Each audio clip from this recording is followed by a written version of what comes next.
Selamat sore rekan-rekan. Kita ketemu lagi di Respon setelah hampir 3 minggu kita tidak ngobrol selepas atau sebelum dibentuknya kabinet Merah Putih.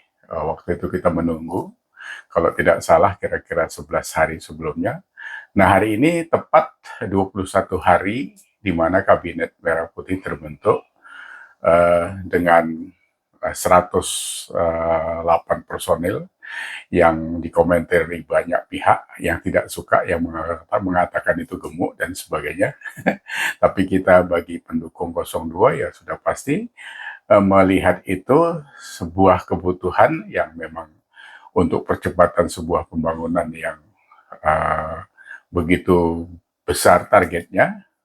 Tentunya tidak bisa tim yang sekedar omong-omong aja gitu kan. Nah, tapi ke depan ini kita posisinya tidak lagi ribut kepada orang-orang yang memang sejak awal tidak suka kepada 02, khususnya karena Gibran ada di sana dan Pak Jokowi cawe-cawe, jadi kita lupakan itu. Tapi kita harus fokus memberi masukan kepada tim yang sudah dibentuk ini, jadi tidak nanti takutnya tidak efektif gitu, karena kita di luar ini sebagai pendukung 02 pasti melihat banyak hal. Ya, apa boleh buat, tapi memang tidak bisa dikatakan sekarang karena baru 21 hari. Tapi tidak juga bisa terlalu lama dibiarkan kalau di sana ada orang-orang yang tidak capable gitu. Ada banyak catatan yang positif, masuknya Stella Christie dan beberapa orang yang saya pikir cukup kritis, cukup punya kapasitas, seperti dipertahankannya Bu Sri Mulyani juga, terus Pak Basuki tetap di IKN. Itu sebuah keputusan sangat brilian saya pikir. Tapi kita harus mengkritisi dan tidak boleh juga membela hal-hal yang tidak benar gitu, karena ada juga kawan-kawan yang masuk di kabinet ini secara mental tidak siap gitu. Yang pertama waktu itu adalah Kemendes ya. uh, Baru berapa hari, 2 hari atau berapa ya, tiba-tiba kop surat kementerian dipakai untuk undangan tahlilan. Ini kan konyol banget gitu. Kekanak-kanakan, nggak siap mental, arogan, besar kepala. Ini kalau ke depan seorang pejabat seperti ini ya kasihan Pak Prabowo gitu kan. Terus ada juga satu wamen di Mendikbud, siapa itu Brojonegoro atau siapa ya kita tidak kenal, yang punya statement saya pikir tidak elok juga gitu. Dia mengatakan bahwa mahasiswa yang dapat beasiswa dari negara tidak harus pulang ke Indonesia gitu. Terus selama ini kita gembar-gembor Pak Prabowo bicara nasionalisme yang begitu tinggi, terus ada orang-orang yang dibiarkan berceloteh di sana pakai uang negara, terus nanti sudah lulus cari kerja di luar, enak-enak ongkang-ongkang, terus lu punya ngajari orang kok nggak bener gitu ya. Kalau sang wamen memang nggak punya jiwa nasionalis ya jangan disebar-sebarkan ke orang gitu. Saya pikir nggak baik. Stella Christie aja sudah mengatakan dia dari Jakarta, lahir di sini, lahir di Medan, dia kuliah di luar, dapat beasiswa, menjadi profesor di Amerika, sekarang di Tsinghua, itu saja dia dipanggil pulang. Dia pulang untuk mengabdi kepada Indonesia, karena dia katakan dia besar juga di Jakarta gitu kan. Nah, ini dalam perjalanan beberapa hari ini, entah kena apa pula disambar petir atau bagaimana, Marwara Sirait tiba-tiba buat statement tidak memasang fotonya Mas Gibran. Dia bilang permisi karena kita satu komando saja. Jadi yang dipasang fotonya Pak Prabowo. Apakah itu dalam presentasi atau apa? Tapi statement itu ditanggapi begitu miring dari orang-orang yang saya pikir tidak salah, dan saya sendiri juga tidak menangkap apa yang tersirat di dalam pikirannya Marwara gitu, karena jangan arogansinya dikeluarkan sekarang gitu. Saya lihat juga ini Marwara ini juga agak sedikit arogan gitu. Nggak boleh kayak gitu bos. Anda pintar, kalau nggak punya akhlak juga repot nanti gitu kan.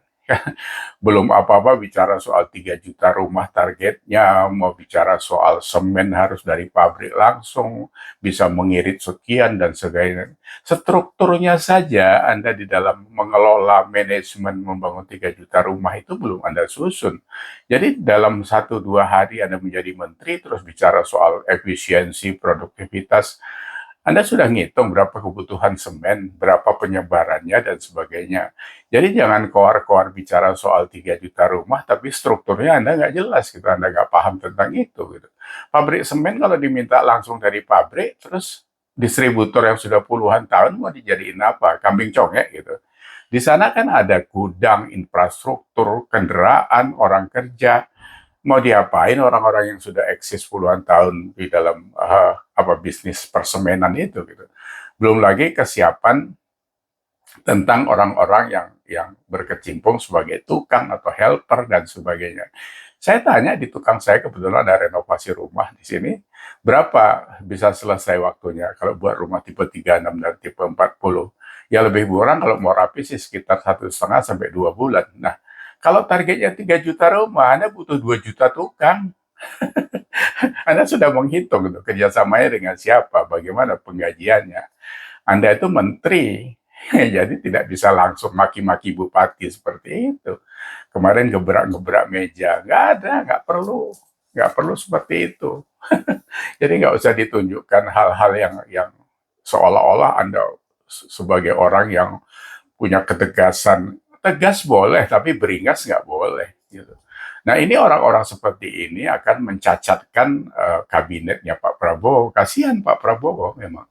Jadi itu harus diwaspadai, harus hati-hati. Jadi karena banyak orang di situ, banyak juga kepentingan. Kalau sekarang ini sedang ngegas nguber koruptor, judi online dan sebagainya itu nyata, itu harus segera dan memang sedang dikerjakan sekarang. Tapi menteri-menteri yang lain itu tidak bisa asal ngomong, apalagi kalau Anda masuk di dalam infrastruktur persiapan, apakah itu pembangunan atau menyangkut SDM dan sebagainya. Jadi nggak bisa sembarangan seperti itu. Kini kita harus mengkritisi, jadi kita pendukung 02 kok, ya kan? Pastilah. Dan satu hal yang menjadi catatan, sekarang ini banyak kawan-kawan merasa Anda melecehkan Gibran gitu. Loh saya sendiri loh, dulu kan menyerang Pak Prabowo begitu lama saya dengan kalimat-kalimat kasar yang saya pernah lontarkan. Tapi begitu Pak Jokowi beralih mendukung Pak Prabowo, saya dengan legowo juga mendukung Pak Prabowo gitu. Tapi kalau ditanya seberapa besar kecintaan saya antara Pak Prabowo, Jokowi, dan Gibran, saya mungkin harus jujur masih lebih mencintai Pak Jokowi dan Gibran gitu. Jadi jangan dianggap anak ini terus kalian mau sepelekan, nggak bisa seperti itu. Anda kalau mau angkat telur dengan Pak Prabowo, caranya agak sedikit profesional gitu. Jadi nggak perlu seperti itu. Mau Anda kesampingkan Gibran itu nggak bisa karena itu satu paket. Secara institusi dia adalah wakil presiden. IDU itu di atas menteri kan. Secara konstitusi dia dipilih oleh rakyat. Gitu. Jadi harus dipahami hal-hal seperti itu. Masa Anda lebih lebih bodoh dari kami? Kami ini orang-orang rakyat di pinggiran ini kan harusnya tidak tidak lebih pintar dari Anda. Gitu. Tapi kalau perilakunya seperti ini itu bahaya juga. Gitu. Nah hal yang lain kan hari ini juga masukan buat Mas Gibran. Hari ini kan dibuka pengaduan apa itu lapor Mas Wapres gitu. Saya coba tadi WA dari jam 12 siang sampai sore ini nggak kebuka, baru contreng satu saja itu. Nah itu juga harus disiapkan apakah sudah ada orang-orangnya yang jaga WA di 0811 berapa itu. Terus saya ini besok mau ke Jakarta, mau langsung ke Kebon Sirih gitu. Saya bawa karena saya punya kepentingan melaporkan tanah pasung di perumahan Delta Sari Indah di Sidoarjo ini yang dicaplok oleh pengembang gitu. Itu jumlahnya bukan sedikit gitu. Nah, ini kalau nanti besok sampai saya ke sana dengan ongkos sendiri, terus tiba-tiba nggak ada orang, nggak ada yang nangani celinguan kayak gitu, ini membahayakan juga nih, Mas Wapres. Jadi anda harus punya orang-orang juga karena saya pikir kalau dikumpulin semuanya dipusatkan di Jakarta juga tidak tertangani karena timnya juga saya pikir belum siap kan gitu kan. Ya kita punya 650 660 kabupaten kota. harusnya di setiap kabupaten kota ada perwakilan gitu kalau itu mau cepat gitu. Karena masalah-masalah yang ada ini sudah terakumulasi begitu banyak di masyarakat ini. Belum lagi kan harusnya tidak semua masalah terus diselesaikan dalam waktu yang sama. Jadi harus dipilah mungkin masalah tanah, masalah apa yang berkaitan dengan itu. Jangan nanti ada orang janda ngadu karena cerai terus ngadu di Wapres gitu kan. Jadi nggak bagus juga gitu kan. Nggak semuanya persoalan masyarakat ini juga bisa ditangani di satu pintu pengaduan di Wapres atau di admin Gerindra itu. Ini nggak gampang.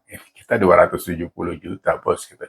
Jadi saya cuma mengingatkan saja sebagai pendukung pemerintah agar berhati-hati bertindak, berhati-hati melangkah, jadi nggak bisa sembarangan gitu kan. Kalau nanti strukturnya nggak jelas, jadi amburadul. Nanti diketawain orang lagi. Orang tetangga sebelah senang-senang aja kan. Refli Harun, Faisal Assegaf sedang nunggu ini apa kelemahan dihajar sama mereka kan gitu. Walaupun ya tidak ada pengaruhnya apa-apa sama kita. Cuma kan kita membuang-buang energi juga dengerin celotehan-celotehan buruk yang selama ini sudah disemburkan kepada kita gitu. Jadi ini apa mengingatkan saja. Jadi kami juga harus tetap kritis kepada tim pemerintah yang 108 orang dan beberapa kebijakan yang harus diantisipasi. Jadi cuma agar nanti janji-janji itu tidak dibilang omon-omon pula gitu kan. Itu kan tidak baik buat kita semua. Jadi saya pikir sementara begitu, jadi sekali lagi saya coba memperingatkan saudara Marwara Siait, nggak usah terlalu menggebu-gebu, nggak usah banting-banting meja, nggak usah yang aneh-aneh. Anda kalau pinter boleh, tapi akhlaknya harus dipakai. Nggak bisa terus mau jalan sendiri, cari muka ke Pak Prabowo, terus Pak Presnya Anda singkirkan. Nggak bisa. Kami ini pendukung 02. Anda kan baru masuk di 02, kan Anda DNA-nya sebenarnya masih banyak DNA-nya PDIP kan gitu kan. Apa Anda disusupkan di situ? Gitu kan. Itu kan nanti jadi pertanyaan melebar kemana-mana. Jadi cool aja, kerja yang baik, dipelajari manajemennya, dihitung apa langkahnya. Kita ini kan kerja sama-sama 24 jam, 365 hari per tahun. Jadi harus punya kalkulasi lah yang benar, jangan asal ngomong saja. Jadi saya pikir begitu saja rekan-rekan sekalian, kita juga tetap harus kritis ke sekarang ini mengingatkan pemerintah supaya jangan salah langkah ya, begitu. Terima kasih, sampai ketemu lagi. Assalamualaikum.